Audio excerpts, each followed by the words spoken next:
C'est probablement la chaîne de montage pour la construction modulaire la plus avancée que j'ai vue en Chine jusqu'à présent. J'ai entendu dire que cette disposition en deux niveaux, avec des systèmes de transport tridimensionnels aux deux extrémités, est quelque chose que je n'avais vu auparavant que dans une usine PPVC à Singapour.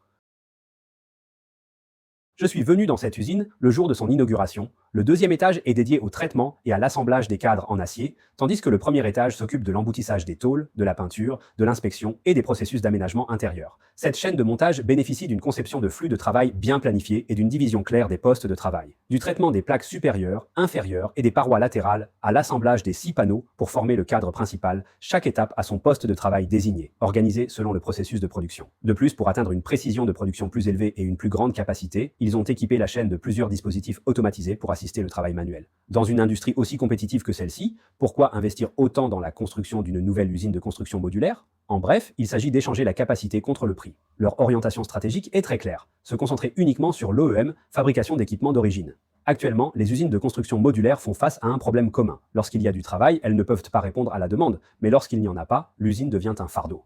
Les usines de construction modulaire doivent passer par l'ensemble du processus, de la structure principale à l'aménagement intérieur, puis attendre la livraison. Un module reste généralement dans l'usine pendant plus d'un mois. Lorsqu'il y a des projets, un grand espace d'usine est nécessaire pour répondre aux besoins de production et de stockage. Mais lorsque les projets sont terminés et qu'il n'y a pas de commande continue, l'usine devient un passif. Pour résoudre ce problème, ils ont créé une usine OEM.